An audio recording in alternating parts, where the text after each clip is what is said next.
Esta es la primera charla que tenemos, que abrimos un poco las puertas de, el conservatorio de esta materia que es Historia Sociopolítica de Argentina y América Latina, así que disculpen la inexperiencia, cualquier cosa. Estamos muy contentos de hacerla. La idea fue invitar a Luciana Fernández, es una graduada del profesorado de Historia de la Universidad de Luján.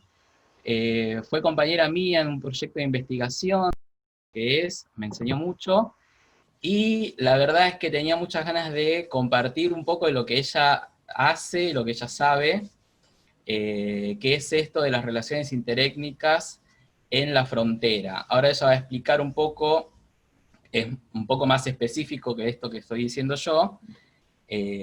Muchas personas cuando compartí el nombre de la charla me plantearon qué específica que es la charla. Y a muchos les llama la atención que un conservatorio de música dice, ¿qué tendrá que ver? Bueno, la verdad que arrancamos desde principio de año con esta materia, ya llevamos varios meses, los compañeros que la están cursando y las compañeras, este, creo que cada uno está en condiciones de darse cuenta qué es lo que tiene que ver esto con la música y con la historia, ¿no? Con un profesorado. Digamos que hicimos un recorrido en el cual nosotros le hemos dado siempre mucha atención a los distintos sectores que llamamos subalternos o subalternizados, que serían principalmente las mujeres, los pueblos originarios y los afrodescendientes. Hoy particularmente vamos a estar con estas comunidades indígenas. Es decir, ya fuimos de lo general, ya hablamos mucho de lo general, ahora toca algo de lo específico, ¿no? Bueno, por otro lado, me interesa mucho este contacto entre dos instituciones, entre la Universidad de Luján y el conservatorio.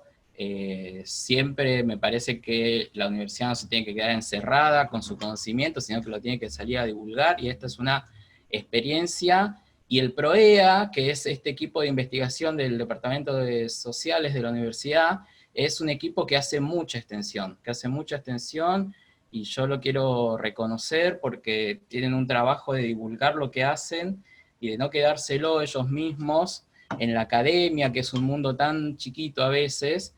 Entonces es algo que yo apoyo mucho, y bueno, estoy muy contento de poder aportar un poco con esto, ¿no? Así que bueno, no, no, no le voy a tirar todo el currículum de Luciana ahora, pero ella está haciendo un doctorado. El tema de su doctorado es justamente lo que ella va a venir a presentarnos hoy. Así que la dejo a ella que se explaye. Bueno, Mati, gracias por la invitación.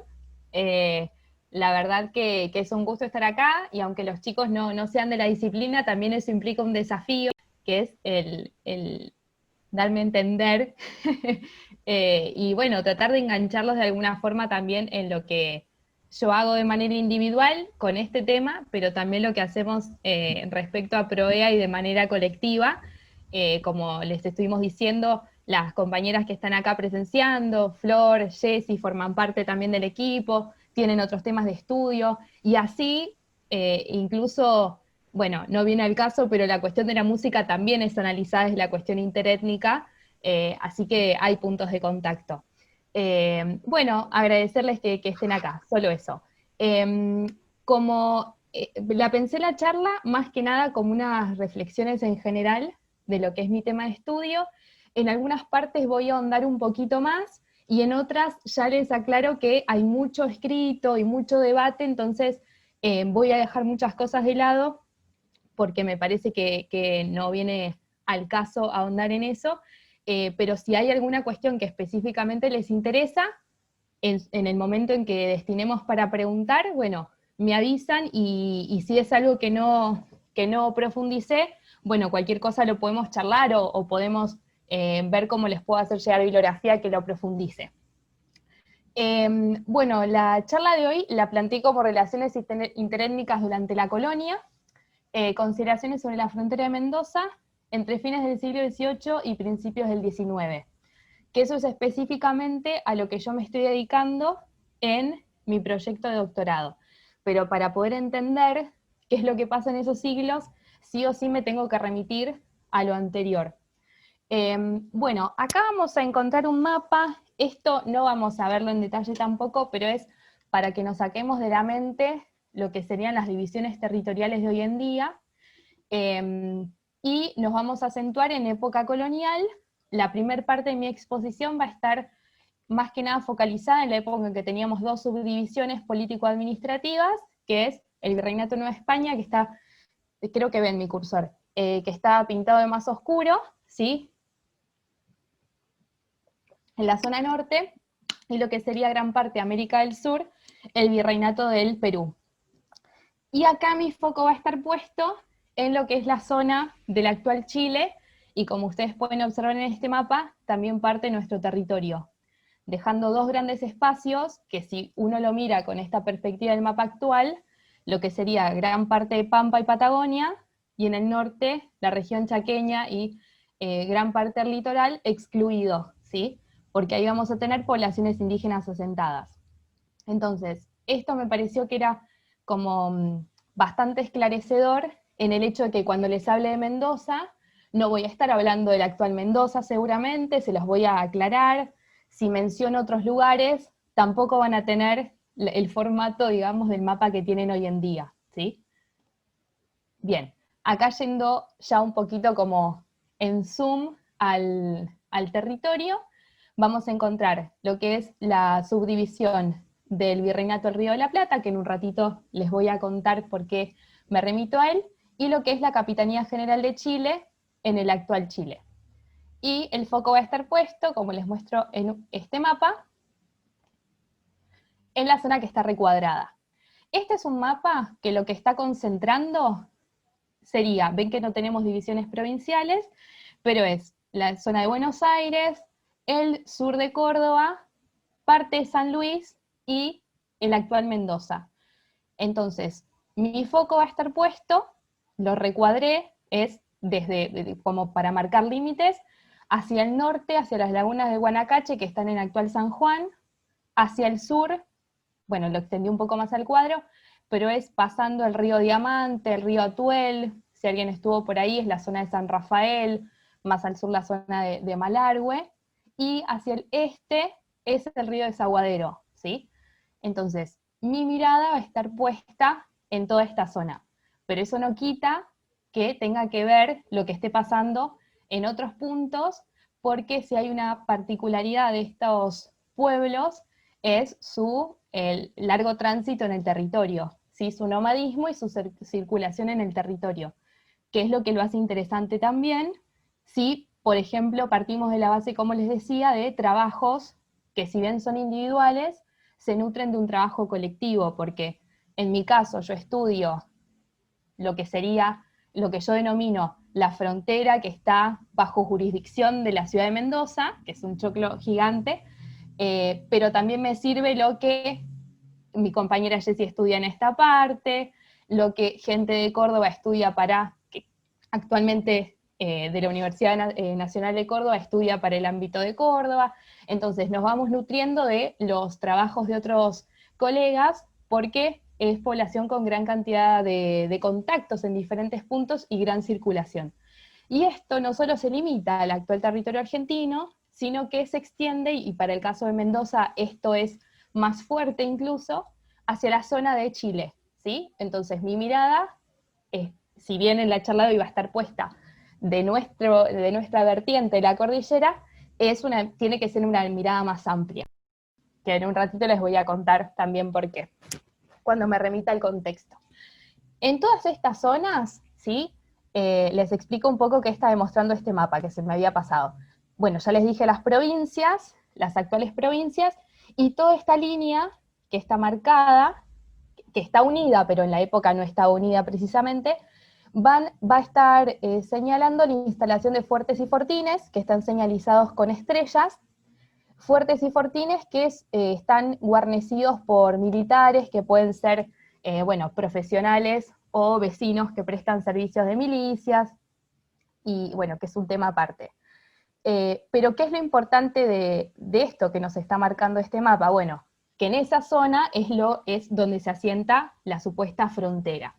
Durante mucho tiempo y más que nada por lo que son análisis desarrollados desde Estados Unidos y desde su experiencia local, se ha contemplado a la frontera, a ese espacio, ¿no?, como si fuera una zona que dividía la presencia de dos sociedades. Pero en esa idea se soslayaba la presencia de dos sociedades diferentes y una superior a la otra, ¿sí? O sea, la sociedad blanca como superior, civilizada, que esto ustedes lo vieron en el trabajo de Walter del Río, y la otra sociedad bárbara, inferior, que debe ser conducida hacia la civilización por parte de esos otros sujetos. Afortunadamente, con el paso de los años y el desarrollo de más análisis, se dieron cuenta que, bueno, esas zonas de frontera tienen una gran complejidad, que no pueden ser reducidas a un mero límite, y que son, como les aclaro en esta parte, espacios porosos, ¿sí? O sea, vamos a tener presencias de sociedades diferentes, sí, pero eso no significa que estén una de un lado, la otra del otro, sin ningún tipo de contacto, o que el contacto sea solamente el conflicto, ¿sí? O la paz. Entonces, todos esos espacios que yo les marqué, que en ese caso es una línea militar, van a ser espacios porosos, de contacto, de mucha interacción, ¿sí?, diversas, en el sentido cultural, en el sentido social, en el sentido político, en el sentido económico y hasta en el sentido biológico, ¿sí? Y se van a dar como resultado de esos contactos aculturaciones, mestizajes, entonces se van a dar modificaciones de costumbres o de comportamientos a partir de ese contacto. Como les decía esta última interpretación del espacio poroso y el poner sobre la mesa el enriquecimiento de los sujetos a partir de este contacto es fruto de los últimos 30, 40 años de análisis. Y muchos en nuestro país han desarrollado también sus trabajos que han colaborado en superar la mirada anterior. Más allá de eso, hay una realidad que es que en un principio los ríos han sido utilizados como separaciones naturales. Pero más allá de eso, estoy intentando volver en el PowerPoint, pero quedó trabado. Bueno, cuando pueda volver, volveré.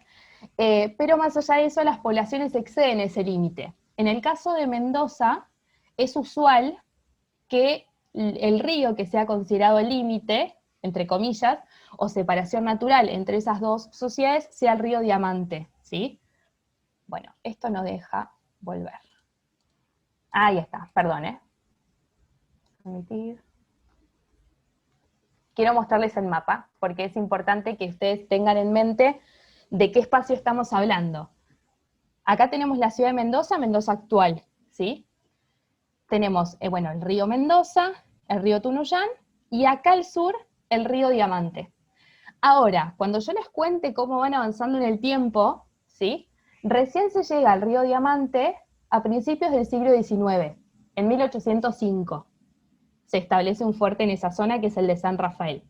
Pero la ciudad de Mendoza fue fundada en 1561, o sea que ustedes se preguntarán, desde 1561 hasta 1805, ¿qué pasó en todo ese tiempo, ¿no? Y cómo se avanzó en el espacio y qué cosas pasaron en entremedio. Más allá de que pasaron muchísimas cosas que en un rato les voy a detallar, en el imaginario de la gente, del poblador, del funcionario, e incluso de las parcialidades indígenas, el río Diamante conformaba una especie de límite, y entre la ciudad de Mendoza y el Diamante se van a dar retrocesos, avances, retrocesos de población, de, línea militar en algún punto, pero el Diamante se sigue manteniendo en el imaginario social como esa línea que divide, más que nada por las características que tiene, que un río bastante difícil de transitar por él, por el caudal de agua, por las características del suelo arcilloso, e incluso con gran cantidad de piedras, pero eso no quitaba que se lo pudiera vadear, ¿sí?, y traspasar en algunos pasos. Pero le sirve a la época, ¿sí?, y a los diferentes actores que están circulando por la zona, como una especie de mural. O sea, uno sabe que atravesando el Diamante, ya sea para el norte o para el sur, dependiendo la mirada que tengamos o desde el sujeto social que nos paremos, va a estar en resguardo porque es difícil que lo puedan seguir. Y esto no solo corre para Mendoza, sino que esta visión de que haya un límite natural como un río que separe es común a otros lugares de frontera, como en el caso de Buenos Aires, el río Salado, ¿sí? Bien, les decía entonces, este espacio fronterizo se va a conformar tomando diferentes etapas. Una va a ser este uso de los ríos como separación natural, pero en el caso de Mendoza, para llegar al diamante, tuvieron que hacer muchas otras acciones antes. Entonces, en Mendoza podemos identificar etapas que implicaron muchas cuestiones específicas al territorio, pero en este caso yo les hablo de un panorama general, que podríamos decir de toda esa frontera sur que les mostré. Instalación de fuertes, ¿sí? Como partes de líneas militares, o enclaves aislados, eso significa que es como una especie de fuerte avanzada que se establece solo, casi sin contacto con su alrededor, pero como una avanzada en el territorio, con presencia de personas que prestan servicio militar de diferente forma, acompañado de partidas de reconocimiento o campañas militares también. Y el objetivo último de estas líneas va a ser avanzarlas, ¿sí? En el caso que vimos, si bien los autores que publicaron ese mapa lo unieron como para que uno vea esa línea, el objetivo es que se pueda avanzar hacia el sur, porque en ese avance se avanza por sobre tierra indígena que puede ser incorporada al circuito productivo.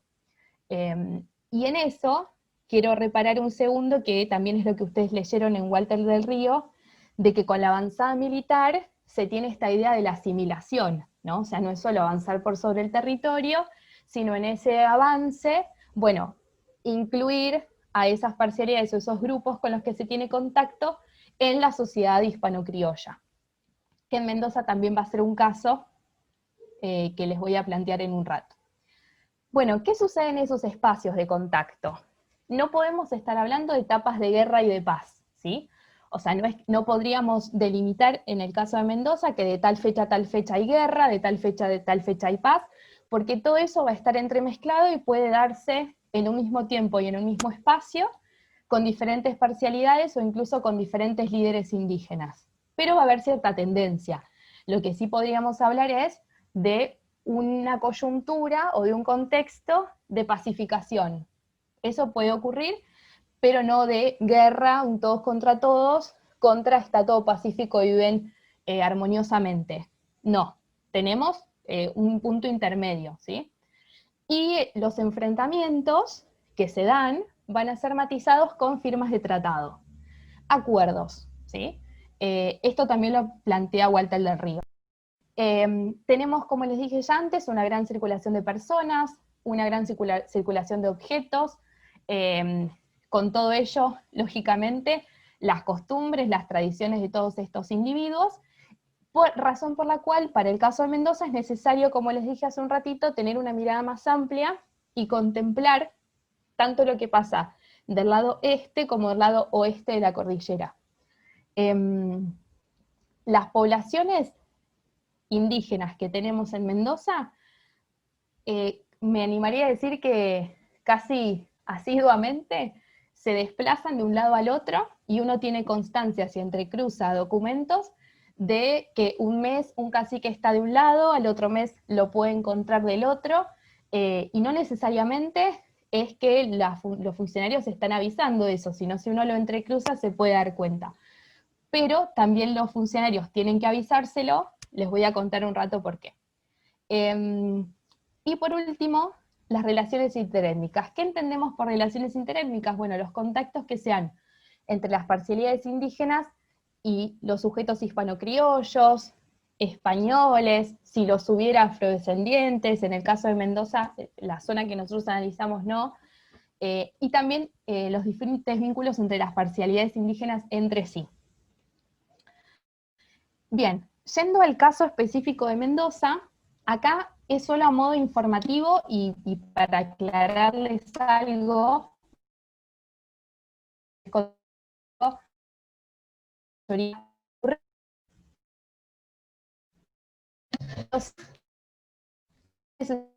porque explica misma. Durante la primera etapa de análisis, digamos, que yo hago, Mendoza pertenece a la Capitanía General de Chile. Su fundación en 1561 fue desempeñada en Chile, y tanto Mendoza como San Juan y San Luis, que tienen fundaciones seguidas, van a formar parte de la provincia de Cuyo, que depende de la Capitanía General de Chile. Y, digamos, toda su existencia, hasta la implementación de las reformas borbónicas, es para con Chile. Las reformas borbónicas establecen, bueno, ustedes lo estudiaron, es un periodo de cambios, ¿sí?, que implementa la corona, y con las reformas borbónicas y de la Real Ordenanza de Intendentes, la provincia de Cuyo deja de depender de la Capitanía General de Chile para pasar a depender del nuevo virreinato creado, que es el del Río de la Plata. Más allá de ese cambio de dependencia político-administrativa, en la práctica, Cuyo sigue vinculado a Chile, ¿sí? Por más que no tenga que remitirse directamente al líder, digamos, a la cabeza político-administrativa de la Capitanía de Chile, sino que lo hace para el lado del Virreinato del Río de la Plata, a nivel economía, comercio, la cuestión fronteriza y circulación de personas, Cuyo, y específicamente Mendoza, sigue conectado con la otra vertiente de la cordillera de los Andes. Y como les dije, la cuestión fronteriza es muy importante y es una de los temas, digamos, que más comunicación implican entre estos espacios. ¿Por qué? Porque como les aclaré hace un rato, estamos frente a población con gran movilidad en el territorio.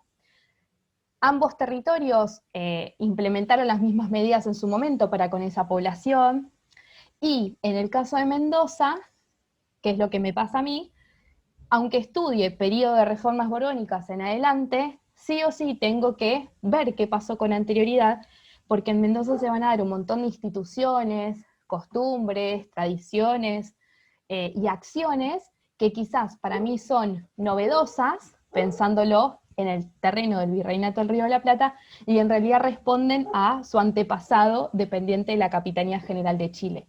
Eso pasa con, por ejemplo, una función, un cargo, en realidad es un cargo, que es el de capitán de amigos, que es un hispano criollo que se pone a servicio, colaboración de las parcialidades indígenas. Y eso, si uno analiza el Virreinato del Río de la Plata, no existe, pero si uno analiza la Capitanía General de Chile, sí.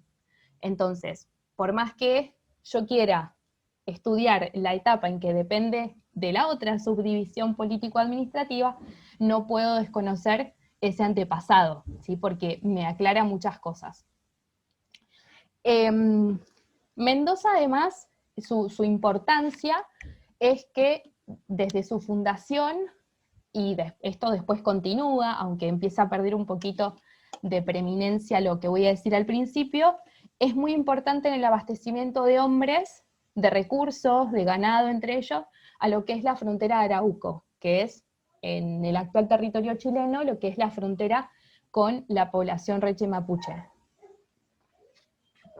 Después Mendoza sigue siendo importante en ese tráfico, porque el comercio se va a dar hacia el sur del territorio y va a comunicar Buenos Aires y Santiago de Chile. Entonces, en ese circuito, la ciudad y todo su interland inmediato y no tan inmediato son importantes para poder proteger ese comercio. Y vamos a tener presencia de parcialidades indígenas variadas, entre los que nos encontramos, o se destacan, podríamos decir, por la frecuencia y el lazo que se entabla con ellos, los puelches, los ranqueles, los huiliches y los pehuenches. Paso a detallar cuáles son cada uno de ellos. Los pehuenches, acá, y ahí viene la aclaración, son el hecho de poder describir a estas parcialidades. Yo lo resumo acá, pero tiene un montón de debate y de discusiones detrás, ¿sí? Incluso al final de la exposición voy a plantear de que, si bien esto hay acuerdo en muchos autores, hay otras cosas que vamos a ver que son relativas, ¿sí? Entonces esto, digamos, es un temón en sí mismo.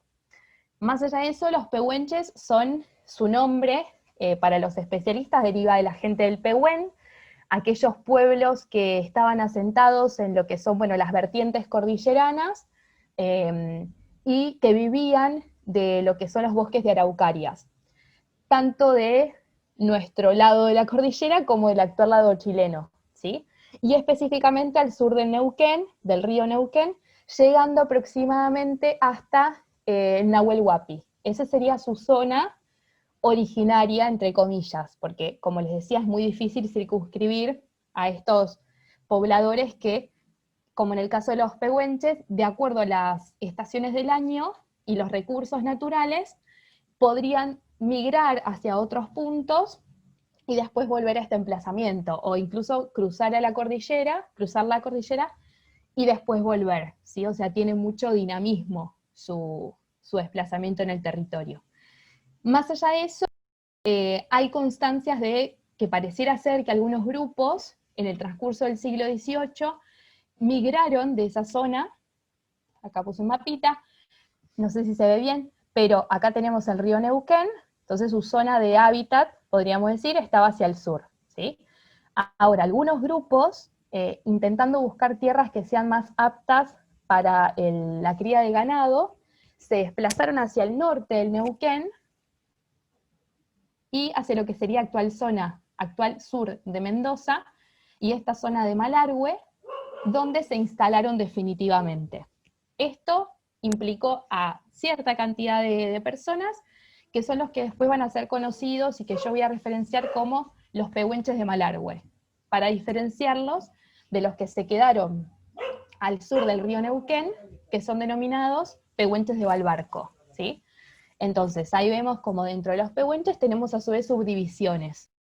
Y otra particularidad de los pehuenches es que no podemos reducir nunca a que, como que existe un cacicazgo líder que toma las decisiones por toda la pehuenchada, como dicen las fuentes. No, vamos a tener un cacique que va a tomar decisiones para su gente, para su grupo, y después quizás tenemos otro cacique que toma otra decisión u otra alianza, o sea, van a ser meramente acuerdos individuales con ellos y negociaciones individuales.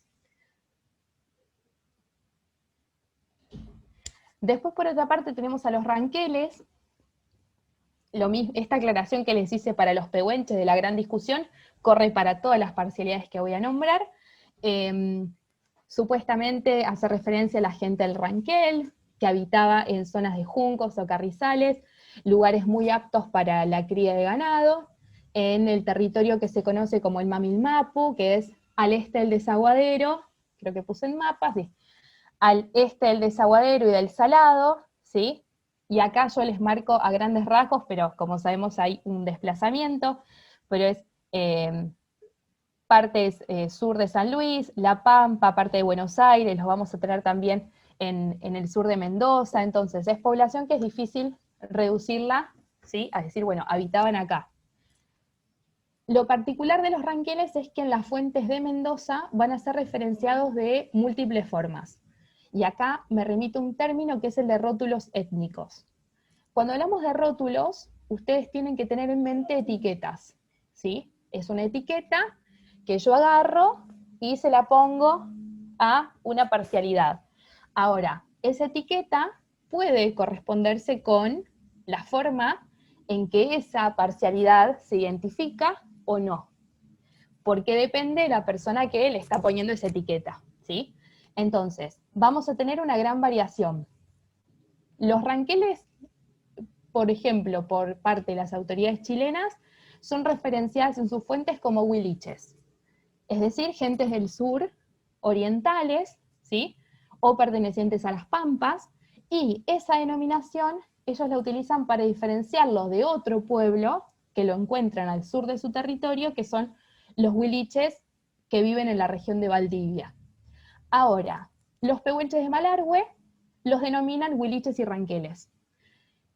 si uno va a el detalle de, bueno, esta cuestión del nombre, que significa gentes del sur, si uno le presta atención a eso y recuerda dónde estaban establecidos estos pueblos pehuenches, que es al sur del Neuquén y en algún momento al sur de la actual Mendoza, los ranqueles no están al sur de su territorio, sino que están al este.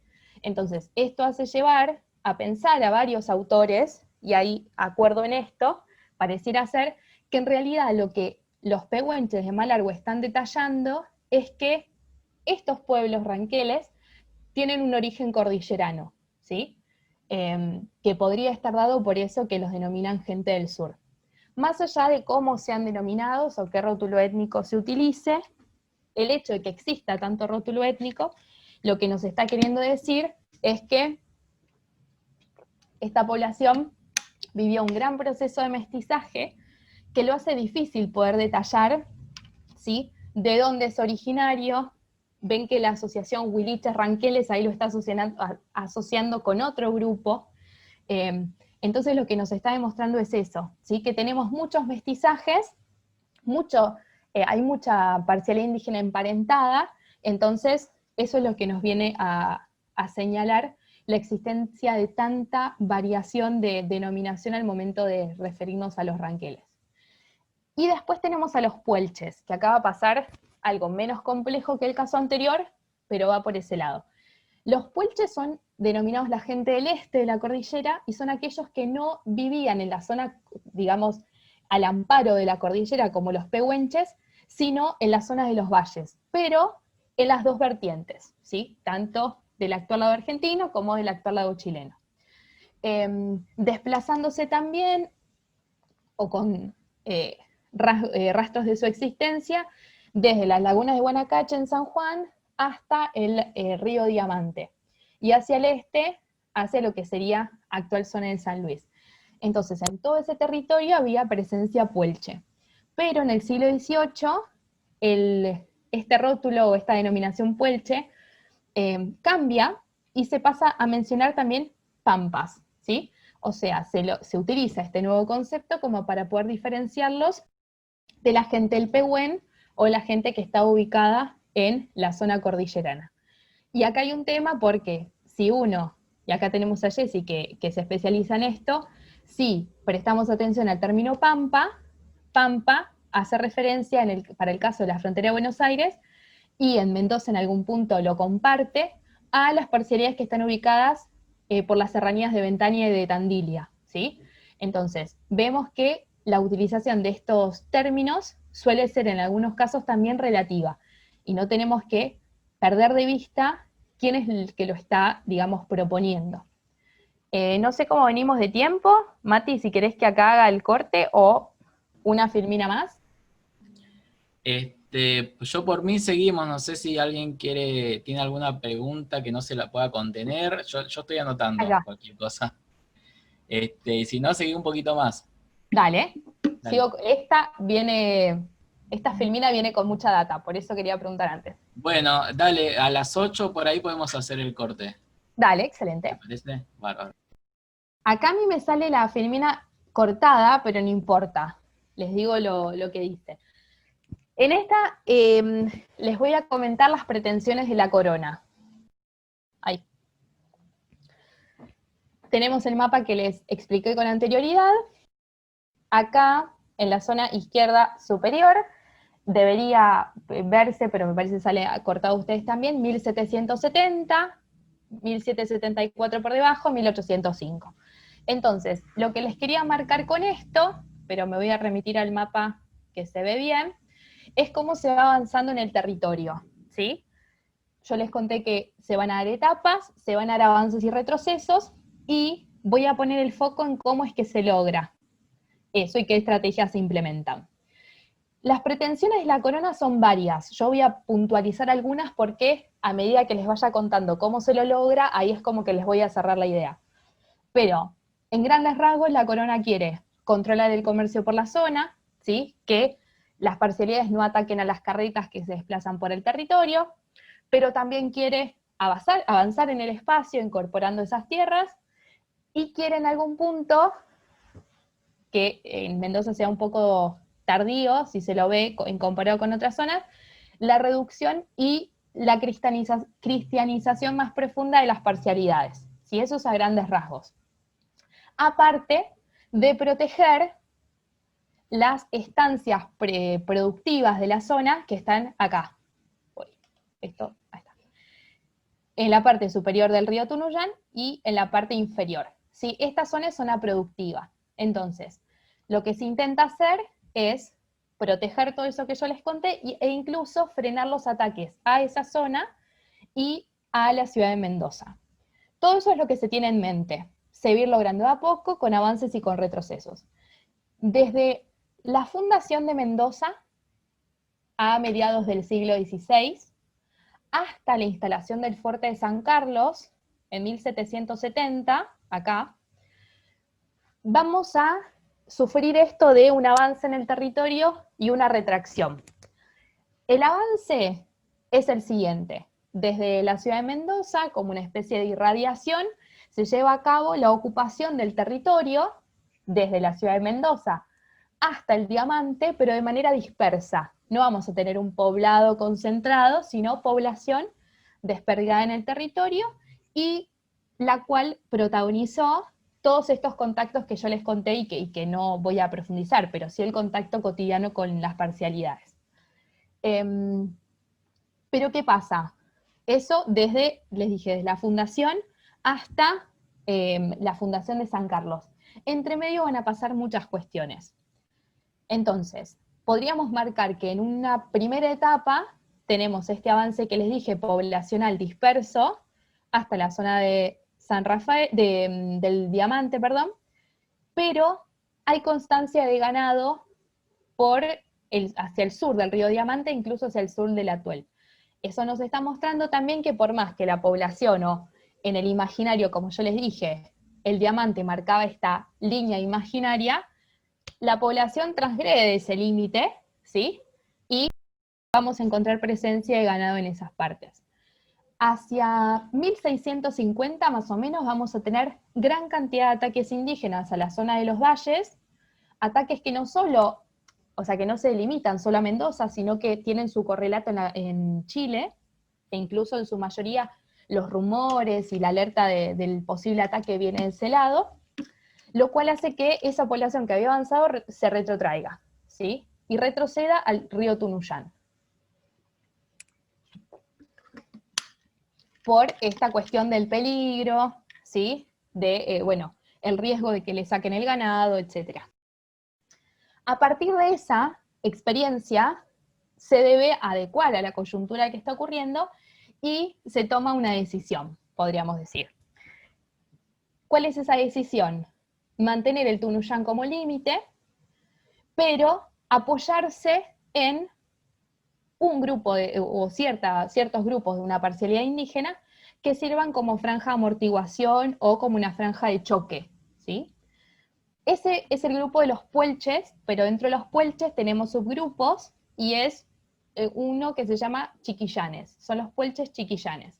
Entonces, los puelches chiquillanes y algunos grupos pampas van a formar parte de un accionar, es una estrategia, yo le llamo estrategia que las autoridades hispano-criollas implementan, que es instalar o apoyarse en estos grupos para que defiendan el territorio.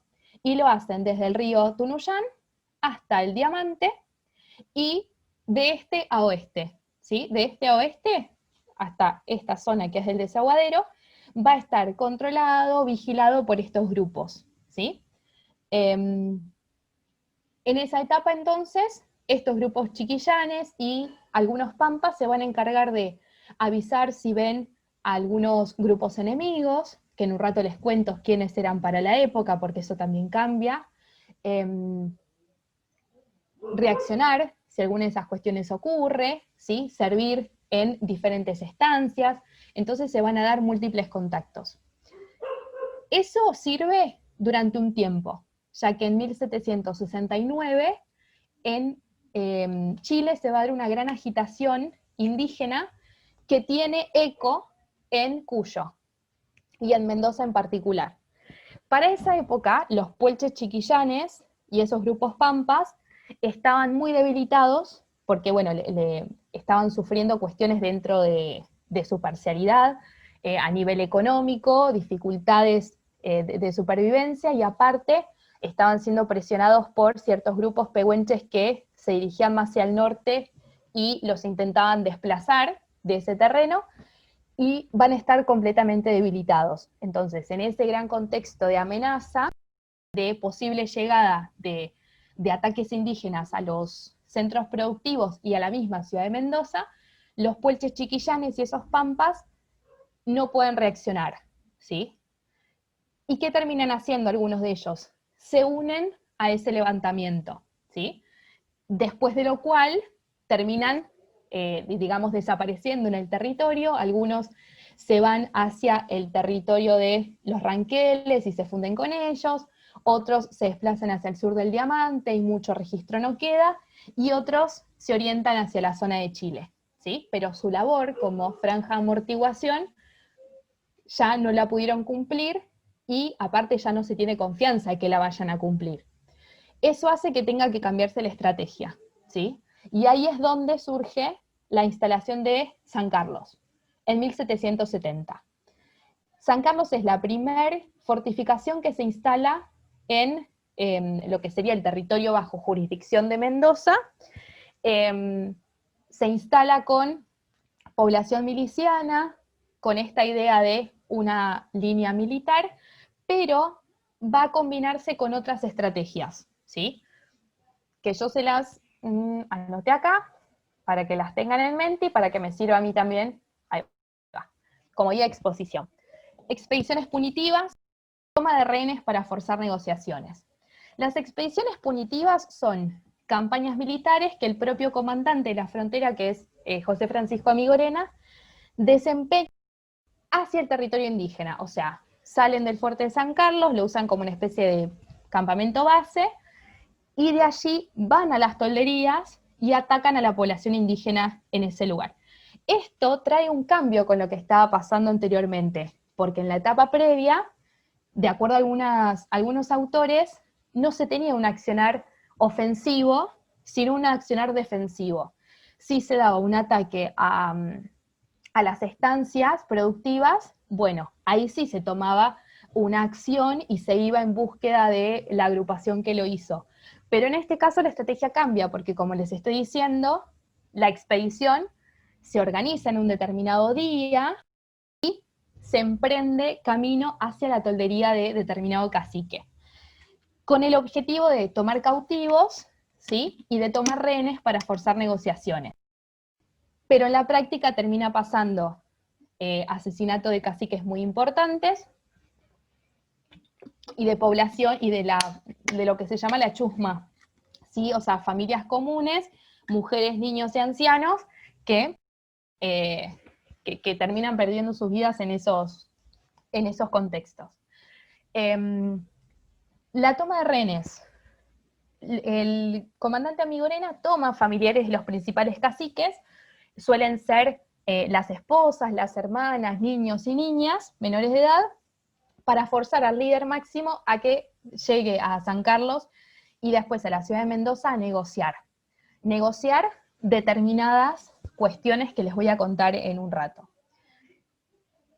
Esto va a funcionar, ¿sí? Y funciona específicamente, o por lo menos yo lo traigo a colación, porque después lo vamos a ver qué pasó con este caso, en el contexto de, bueno, las campañas se dan en muchos años, de 1779 hasta 1789 tenemos campañas casi todos los años, pero una quedó como en la posteridad, que es la de 1780, en el actual, en lo que es el Cerro Campanario, y es una campaña que termina se termina asesinando al líder pehuenche, que es Gentenao, y se toma como rehenes a la hija de Gentenao, que se llama Ignacia, que está casada con el cacique Rocco, quien sigue, digamos, el liderazgo cuando muere su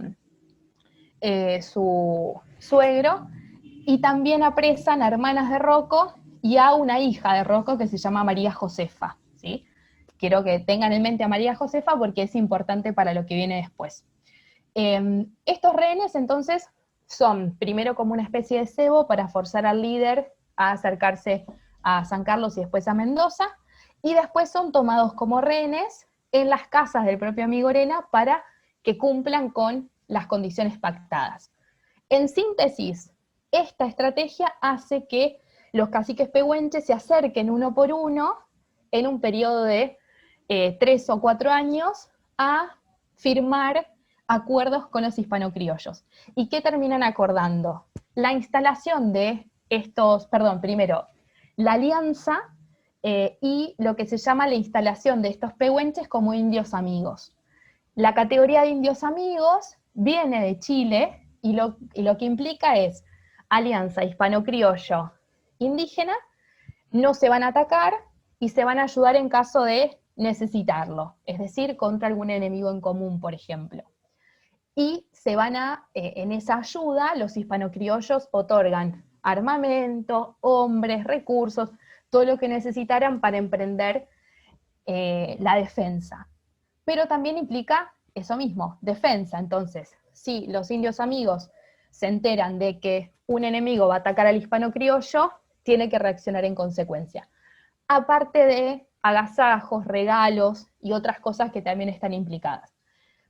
Y un detalle es que dentro de esos pehuenches que negocian y dentro de algunos puelches también, un pequeño grupo, que son los denominados después pehuenches fronterizos, son obligados, o se negocia, que se instalen cerca del fuerte de San Carlos, ¿sí? Que se instalen en sus tolderías, que permanezcan cerca, en razón de que, como pasó antes con los puelches chiquillanes, como esa especie de franja o de amortiguación o línea de choque frente a llegadas de enemigos. Estos también debían llevar y traer información, dar aviso de posibles ataques, reaccionar ante esos posibles ataques, etc. Esta estrategia en Mendoza no es casual porque tiene constantemente dificultades de abastecerse de hombres y de armamento. Entonces, la instalación del fuerte de San Carlos es un avance, pero sin la ayuda o sin remitirse a la labor de estos pehuenches, era imposible poder luchar contra esos enemigos que se tenía para la época. Bien, otra estrategia es la intervención de los hispanocriollos en los conflictos indígenas. Y acá hablo de una generalización, es solo a modo de ejemplo. Las enemistades de la época son de 1785, si la memoria no me falla, hasta 1789, pehuenches de Malargüe contra pehuenches de Balbarco. ¿Por qué? Porque un cacique fue a visitar a su pariente en Balbarco, fallece durante esa visita y se acusa al cacique receptor de haber desarrollado algún tipo de gualicho para con ese cacique. Entonces las autoridades hispano-criollas intervienen en eso para que puedan conciliar esas diferencias y también para que sus aliados no se terminen, digamos, debilitando por esos enfrentamientos internos. Pero también los pehuenches están enemistados con los huiliches ranqueles, y acá esta frase me parece que va mucho al caso, que es: el enemigo de mi enemigo es mi amigo. ¿Por qué? Los pehuenches están enemistados con los huiliches ranqueles, pero los hispanocriollos también. Entonces van a aliarse para luchar contra este enemigo en común. Y eso implica, como les dije hace un rato, proveerlos de armas, proveerlos de hombres, proveerlos de armamento, y también desarrollar campañas militares junto con ellos, incluso muchas de las cuales están lideradas por los propios pehuenches, y en las cuales participan autoridades y gente del común de Mendoza y de Chile. O sea, suelen ser también campañas militares coordinadas, ¿sí? Desde Chile se esperan en un lugar, llegan los de Mendoza, llegan los pehuenches y van hacia las tolderías huiliches ranqueles. En 1805 definitivamente se logra llegar hasta el río Diamante, ¿sí? ¿Y cómo se lo logra? Mediante la negociación en parlamento con ciertos líderes indígenas, pehuenches y algunos puelches, los cuales terminan aceptando que se instale un fuerte en sus tierras, ¿sí? Ese era el territorio de estos pehuenches fronterizos que yo les conté, y pehuenches indios amigos. ¿Por qué terminan aceptando? Acá hay muchas cuestiones para tener en cuenta, pero menciono solo dos. Algunos grupos pehuenches estaban enemistados con otras parcialidades, con grupos puelches, por esta cuestión también de sospecha de haber hecho algún gualicho que mató a un líder. Entonces, frente a esa coyuntura conflictiva, terminan aceptando algunas condiciones de este parlamento para poder lograr la intervención de los hispano-criollos, pero también hay que tener en cuenta que en el parlamento participan sujetos que han tenido ya vínculos muy viejos con los hispano-criollos, de manera personal o de manera heredada. Tal es el caso de María Josefa Rocco. María Josefa, yo les dije que había sido rehén, ¿sí? En 1780, aquí estamos en 1805, o sea, ya como adulta, entre medio que se pierde, que es lo que fue de su vida, pero ella es muy importante en esta negociación y estaba muy movilizada por el enfrentamiento que les contaba que existía para ese contexto. Entonces, siendo una segunda generación de caciques en vínculo con hispano-criollos, lo que intentan hacer es aceptar algunas condiciones, pero para establecer sus propias condiciones y beneficiarse de la negociación. Que lo que implicó mayormente fue poder ejercer un comercio, digamos, liberado hacia la ciudad de Mendoza, tener constancia de quién entraba en sus tierras, ¿sí? Que les den pasaporte para poder ellos circular libremente. Entonces, se aceptaron estas condiciones de instalar el fuerte en San Rafael, y también se hicieron promesas de reducción y de conversión al cristianismo. Que esto es importante recalcar, porque ¿qué es lo que se intenta hacer? Bueno, terminar o matizar algunos comportamientos de estas parcialidades.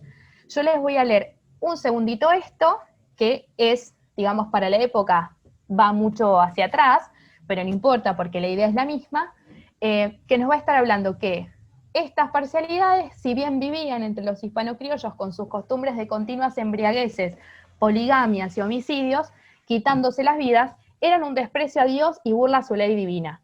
Entonces, las fuentes de la época, ¿de qué se quejan todo el tiempo? De esto mismo, de que si les dan como regalo o agasajo alcohol, se embriagan y se terminan acuchillando. Que tienen muchas mujeres, ¿sí? Que se dan estas venganzas de sangre. Entonces, lo que se intenta hacer es adoctrinarlos, convertirlos al cristianismo, terminar con esas prácticas y que pasen a vivir en pueblos, porque de esa forma se pensaba que tendrían más control y que terminarían con estas costumbres. Estas fueron promesas.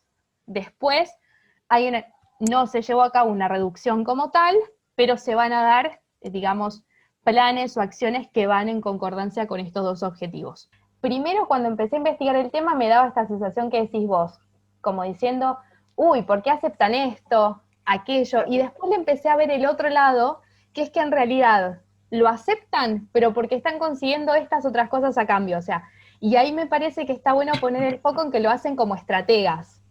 O sea, sí, tienen que ceder porque, no lo mencioné, que me diste el pie, gracias Alejandra.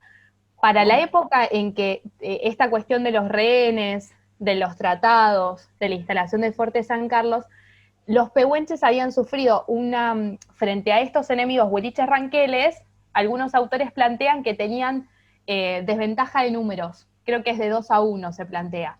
Y aparte estaban viviendo a nivel ambiental muchas dificultades para con sus producciones, que hacía que para su subsistencia tuvieran que remitirse de alguna forma al hispano-criollo. No porque quisieran, sino porque los forzaba creo que son dificultades climáticas, ambientales, más allá de esto que te contaba de la diferencia numérica con el huiliche ranquel. Entonces, me parece que, y así por lo menos lo veo yo, quizás me equivoco, pero no es una sumisión, sino que es, bueno, yo cedo esto, pero dame esto, esto y esto.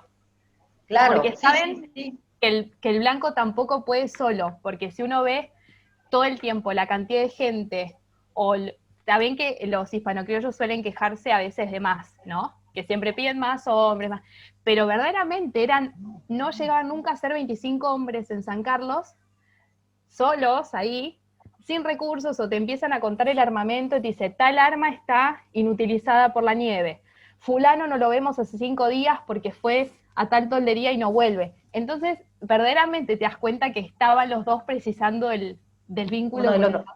Claro. Y Sí. una pregunta más cortita y no jorobo más. ¿Había mestizaje, o sea, había vínculo sexual entre hispanos e indias, mujeres, y tenían Sí, descendencia? ¿Hay constancia de sí, sí, eso? sí. Sí, hay constancia. Es muy difícil seguir, yo no lo estudié, pero por la bibliografía que leí, es muy difícil igual seguir ese rastro, porque también pasa en muchos lados de frontera sur el hecho de que toman, por ejemplo, el apellido o el nombre de un hispano criollo, quizás por otro tipo de vínculo, y no debes por eso entender que es hijo de. Entonces es medio difícil como el rastreo, pero mestizajes hay, por eso también llega un punto que es difícil establecer los parentescos o incluso a qué etnia originaria pertenece, pero estos mestizajes sí, e incluso hay un autor que se destaca por ese planteo que es Bocara, que es que de todos esos mestizajes surgen otras etnias, no me acuerdo cómo es la palabra que lo plantea, como otros self, como si fuera uno mismo nuevo a partir de eso. Así que sí, se da. Sí. Lula, cuando hablaste de que toman rehenes y que los utilizan después, ¿no? Para hacer todas estas negociaciones, ¿los llevaban al territorio hispano-criollo en esa zona o los enviaban a otro lado? Te pregunto por esta cuestión del movimiento indígena en la frontera. Los que yo tengo referenciados se los lleva a Mendoza, a la casa de Migorena, y después a la casa por ejemplo, el comandante del fuerte de San Carlos también, y ahí permanecen años. Y después, pero eso no me fue imposible rastrear incluso cuando fui, porque no sabía ni de la existencia, pero yo lo leí en algún lado y no me acuerdo dónde. Sí sé que hay una escuela jesuítica en Mendoza, que duró poco tiempo y después lo tomaron otras órdenes, que ahí había una habitación para caciques, por ejemplo, o para indígenas, pero nunca nadie me sabe decir para quién. Si era, bueno, llega para comerciar, viste, como en frontera bonaerense, y se lo instala ahí, y se lo mantiene, eso sería lógico. Pero quizás pasa lo que estás analizando vos. No sé. De estas mujeres y de estas niñas, sí, en casas particulares. Incluso después pasan a tener, no me acuerdo a cuál, a Migorena termina bautizando. O sea, te da esa dinámica. Sí, a mí una de las cosas que más me llamó la atención que hablaste fue justamente esto de la estrategia de las expediciones punitivas y las tomas de rehenes, y precisamente que sean mujeres, porque se ha hablado mucho y se ha desarrollado mucho en la literatura y en la pintura el tema de la cautiva, ¿no? De la cautiva blanca que toman los indígenas en en estos malones. Bueno, esta sería como la otra versión, ¿no? O sea, como, a ver, ¿quién empezó primero con esto de secuestrar a la mujer del Claro. otro para negociar? Sí, exacto, tal cual. Si te pones a ver desde la perspectiva que decís vos, es como el huevo y la gallina, decís, es una estrategia que se le atribuye siempre al indígena con esa imagen, acá está solapada de otra forma, Ujú. pero tiene ese objetivo, es tremendo. Claro, más o menos es lo mismo, se trata de lo mismo, y bueno, y la víctima termina siendo la mujer que es raptada, secuestrada, Sí. ¿no? Incluso en el caso de Ignacia, que es la esposa de Rocco, se la libera para que vaya a la toldería y convenza al marido. No me acuerdo si después vuelve a la ciudad, pero el marido tarda en venir. Y de la hija no se sabe bien cuándo se la liberó. Como que encima es eso, como un agente ¿no? Que convenza o que vuelva, pero igual está la hija y un hijo menor también. Secuestrados, claro. Te pone la piel de gallina. Terrible. Me parece que lo dijiste ya, esto de que, o sea, estaba la intención de que vivan en pueblos, pero no funcionó. Te lo pregunto bien concreto. Nosotros acá en Buenos Aires tenemos la experiencia de los toldos, ¿no? Que serían uno de estos indios amigos, uno de estos caciques que firma un acuerdo y termina fundando un pueblo. ¿Existe en Cuyo alguna experiencia similar que se haya fundado un pueblo exclusivamente de indios?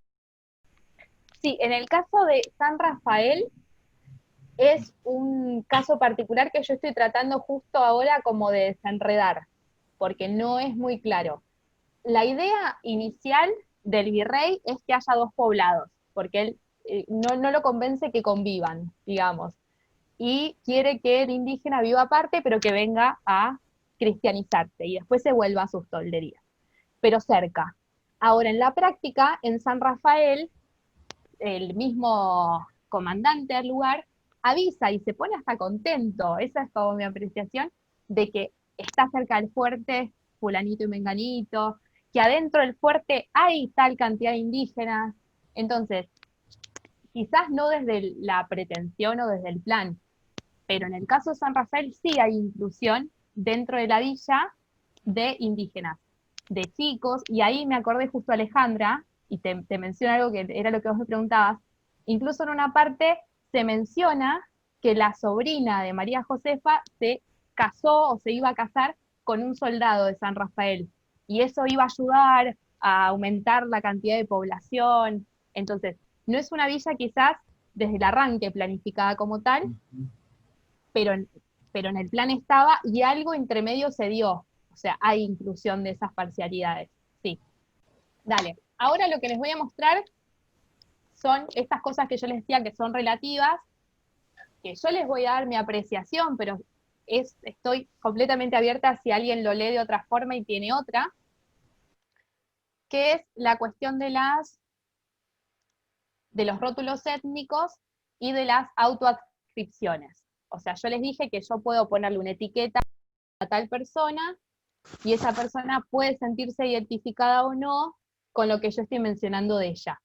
Y esto es lo que algunos autores llamaron identidades cambiantes o autoadscripciones étnicas cambiantes. Y la razón por la cual van a cambiar es de acuerdo a la coyuntura, ¿sí? O sea, a lo que esté pasando a su alrededor. Es como que yo puedo tener una identidad étnica, cambiarla, pero la originaria se mantiene latente y yo puedo volver a ella, ¿sí? O sea, todo esto hace que sea una sociedad muy dinámica, que cuando uno lee en el documento, no sé, fulanito es pehuenche, bueno, yo tenga que prestar atención si quizás es un rótulo que le impone el que escribe, o él dijo que era de la nación pehuenche, o le está conviniendo ser pehuenche, ¿sí? No sé si me explico, igual con los ejemplos me parece que va a quedar más claro. Esta es una fuente de 1753, antes de la instalación de San Carlos, en este contexto que yo les dije, entre ataques, podríamos decir, y cuando los puelches chiquillanes y algunos pampas actúan como franja de amortiguación. Es una queja de los vecinos del Valle de Uco y de Jaurúa, que mandan al propio Cabildo de Mendoza, y en el que empiezan a contar un montón de cosas que les van pasando, lo que les leí anteriormente de ese grupo que se embriagaba, se mataban entre sí, tenían muchas mujeres, es de la misma fuente, entonces viene en esa lógica de queja, y después proponen como que se los desplace al lugar, o sea, se mandan todo un plan estos vecinos. Y acá yo se los paso a leer y les resalté algunas cuestiones que es donde quiero que pongamos el foco. Menciona que sus estancias son atacadas y que esos planes de producir y ser enriquecedor para la región se les frustran más cada día por la audacia y la osadía de unos indios que, cogiendo el nombre común de indios pampas, son mayores enemigos que tiene toda esta provincia, porque estos andan donde quieren y nos roban cuando quieren, como es a todos notorio y estamos todos experimentando. Entonces, cuando yo leí esto, quería prestar atención a otra parte, pero me llamó la atención que mencionara la fuente que son unos indios que cogen el nombre común de indios pampa. Entonces, ahí el que escribe está dando, como está haciendo sobrevolar la idea de que estos sujetos están llamándose a sus mismos así, pero mi pregunta es, ¿son verdaderamente indios pampas? ¿O por qué quieren denominarse de esa forma? Y ahí tengo acá mi ayuda a memoria por las dudas, porque tengo varias partes, me surgieron varias consideraciones. La primera es que efectivamente sean indios pampas, ¿sí? Pero acá, en la época 1753, vamos a tener un grupo de indios pampas que están en esa franja de amortiguación, conviven con los hispanocriollos en las estancias, y después tenemos otro grupo que son los que no se sometieron, y que son acusados en la época como los actores que roban el ganado, que atacan las carretas, y son como un enemigo muy fuerte, ¿sí? En ese contexto. Entonces, de tratarse de pampas, puede ser alguno de esos dos. Después, por otra parte, otra de las ideas que me surgió, por otras experiencias u otros documentos, es que pueden haber llegado a ser indígenas que se hacen pasar por pampas. O sea, sabiendo que el enemigo de ese contexto es el pampa, yo hago determinados accionarios para que le echen la culpa al pampa, ¿no? Tipo chivo expiatorio. Y eso puede correr para algunos puelches que no estaban reducidos, ¿sí? O incluso a los pehuenches, que para la época, si bien después terminan siendo aliados, para la época eran pueblos que eran enemigos también, ¿sí? Y en este contexto, bueno, poquitos de años después en realidad, ellos terminan haciendo ataques a las estancias hispano-criollas, ¿sí? Entonces, el hecho de que esté esa frase nos activa todas estas ideas, que no hay una idea cerrada, ¿sí? Porque por más que uno triangule con otras fuentes, esto es algo aislado mencionado y queda más bien a la interpretación o a la contextualización que uno hace, pero sí nos está demostrando de que si una fuente dice pampa, no necesariamente se está refiriendo a individuos que se autoescriban como tales. Y este es el ejemplo número 2, que es un poquito más largo, que lo voy a desglosar en partes. Es más tardío, al anterior es de 1792, cuando ya se había dado la fundación de San Carlos, cuando ya se había dado la existencia, o sea, negociado la existencia de los indios amigos y de los indios pehuenches fronterizos. Y esto está en un contexto de conflicto. Se van a dar ataques, huiliches ranqueles sobre tolderías pehuenches. Entonces es un documento muy largo que cuenta que habían dado muerte a un cacique importante, qué es lo que iban a hacer después de eso, si le mandaban gente para salir a correr al culpable. Pero dentro de toda esa narración nos va a mencionar a este cacique.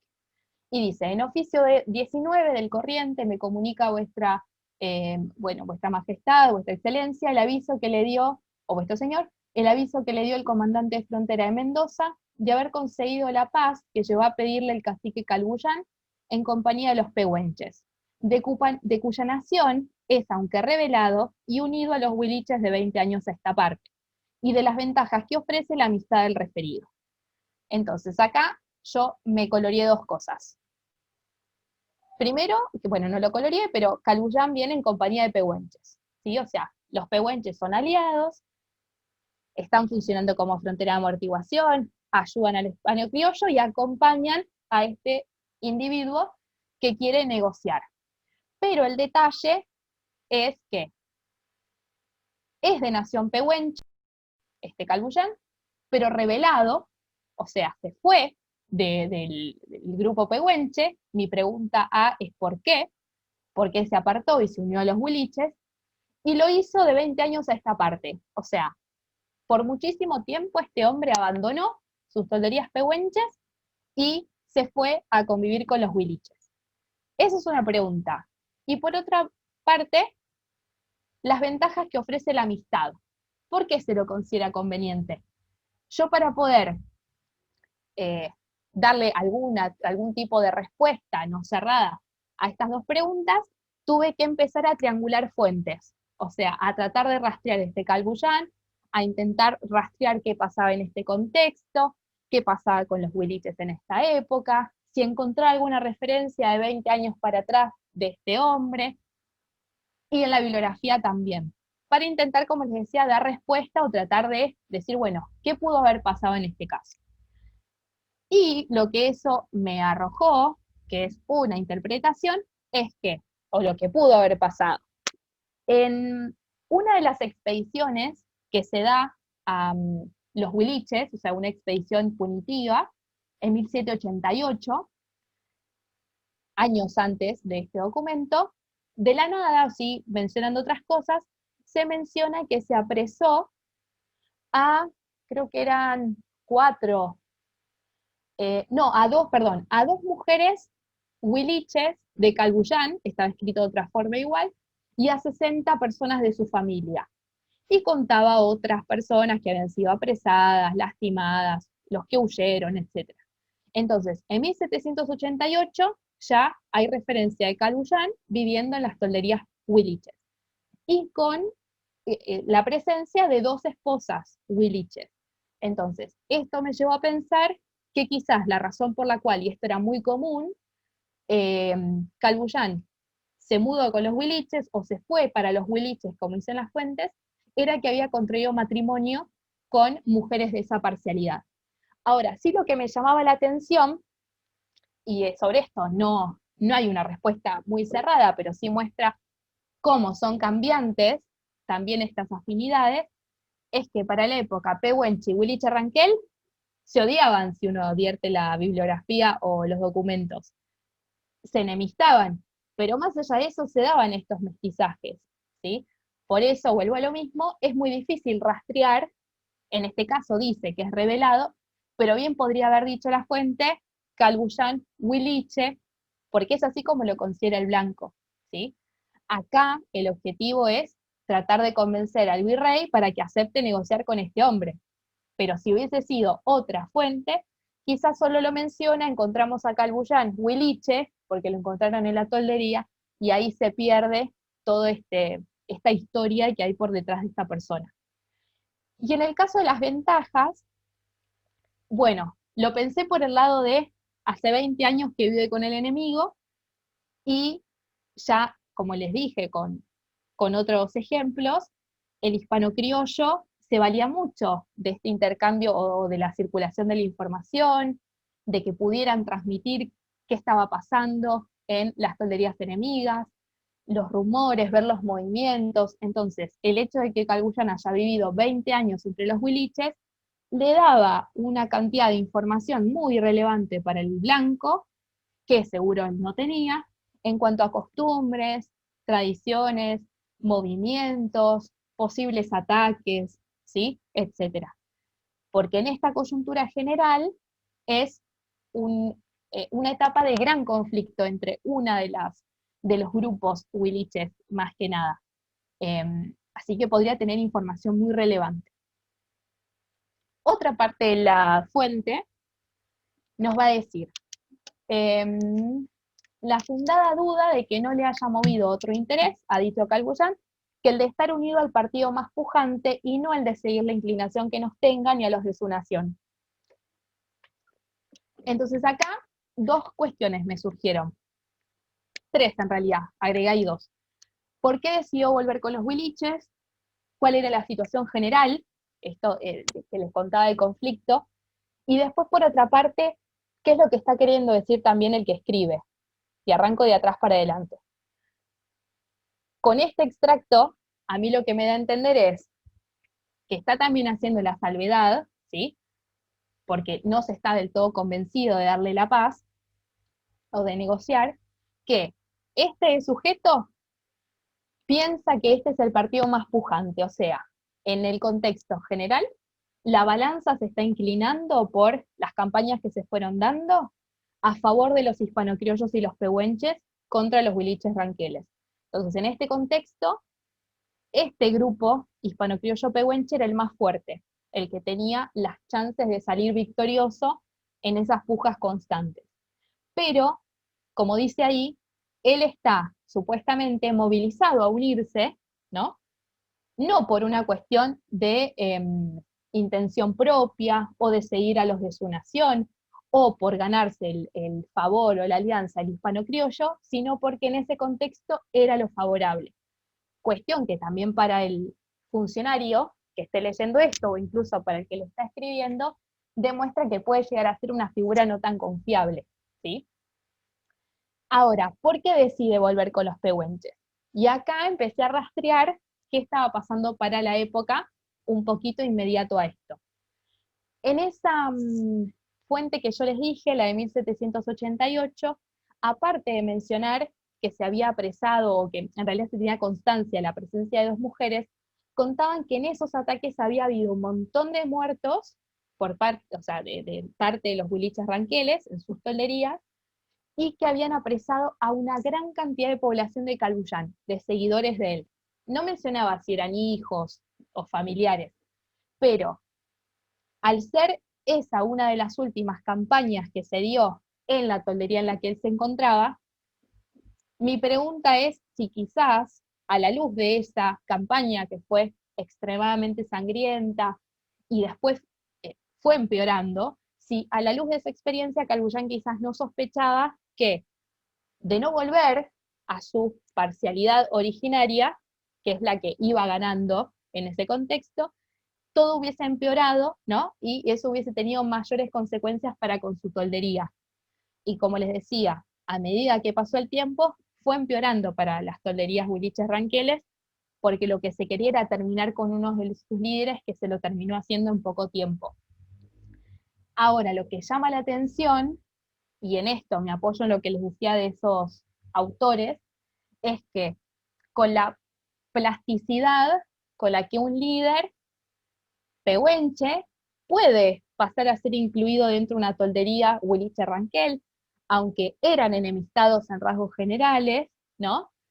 Pero fue asimilado, vivió 20 años entre ellos, seguramente no habrán renegado de su origen, porque suele haber constancias de puelches viviendo con ranqueles, es algo común en la época y en estas situaciones, pero sí llama la atención después cómo esa identidad pehuenche se mantuvo latente y vuelve en el contexto indicado o en el contexto más ventajoso para él a formar parte de lo que serían las tropas de su nación, como dicen las fuentes. Entonces, esto también nos está demostrando, como les decía, que el rótulo étnico, bueno, es algo que el otro le puede poner a un sujeto, puede no tener coincidencia con lo que ese sujeto siente o su autoadscripción, pero además las identidades pueden ser cambiantes, ¿sí? De acuerdo a la coyuntura. Como les decía hace un rato, si yo sé que los pampas son enemigos, y yo soy de otra parcialidad, aliada, menos aliada o lo que sea, bueno, si yo sé que ese es el enemigo, puedo hacer accionarios en ese nombre, o manifestarme como tal, y de esa forma, bueno, dar cuenta de esta cuestión de las identidades que les decía. Bueno, consideraciones finales, y con esto ya cierro. Se implementaron diferentes estrategias en el suelo de Mendoza para avanzar sobre el territorio indígena e imponerse por estas parcialidades locales. Estrategias que fueron marcadas no solo por lo que son las órdenes superiores, ¿no? Virreinales, etcétera, cuestión que es común a todo el territorio, avanzar la línea militar, etcétera, sino que también va a estar lógicamente adaptada a las condiciones del lugar, o esto que les decía, falta armamento, falta de hombres, hace que se dé esta estrategia. Después lo que ya charlamos hace un rato, de que estas parcialidades no se mantuvieron pasivas en todo este proceso, sino que negociaron y aprovecharon esa coyuntura para desarrollar también sus propias estrategias y lograr avances que de otra forma quizás no lo lograban. Era como una puja, ¿no?, de fuerzas, porque como les decía, no solo, por ejemplo, en el caso de los pehuenches fronterizos, no solo el hispano-criollo pedía ayuda cuando lo necesitara, sino que estaba obligado a darlo. Entonces, Esto es algo importante y que fue utilizado mucho. Y que si uno compara el vínculo con otras parcialidades, si hay referencias que le piden armas, no. Pero con los pehuenches, por ejemplo, sí, porque en la alianza se había establecido eso. Después que se dieron diferentes vínculos entre hispano-criollos, vecinos y funcionarios con las parcialidades, que no hice hincapié en eso, pero que se dieron muchísimas, muy variadas, cotidianas. Y por último, esto de la imposición de los rótulos étnicos, que pueden corresponderse o no con la autoadscripción étnica del sujeto, o que bien pueden estar refiriéndose a una etnia o una posición política. Y acá me voy a detener un segundo. Esto es algo que plantea una autora que me parece que es muy interesante, y que es el hecho de, no solo pehuenche puede estar denominando a el origen étnico, lo que yo les decía que vivían al sur del Neuquén y después migraron y toda esa historia, sino que puede estar solo haciendo referencia a que en este contexto es aliado. Entonces, toda persona aliada de parcialidades indígenas en el documento puede figurar como pehuenche, así como el enemigo puede figurar como huiliche, ¿sí? Y puede no llegar a hacerlo. Ese es el tema. Si uno está frente a una fuente que está detallando el origen de estos individuos, puede mencionar otra autoadscripción. Pero en este caso, y en este contexto en que el enemigo destacado de fines del siglo XVIII, principios del XIX, son los huiliches ranqueles, cuando diga huiliches, puede estar englobando a gran cantidad de población dentro, ¿sí? Lo mismo en el caso de pehuenche. Por el ejemplo que mayor se aplica es esto que le decía de Calbullán. Calbullán, en esa situación, no solo él es pehuenche, sino que en ese contexto le conviene volver a esa identidad originaria, porque en el contexto ser pehuenche es algo ventajoso, porque son los que están aliados a los hispano-criollos, y dentro de las contiendas son los que están teniendo ventajas y están saliendo destacados.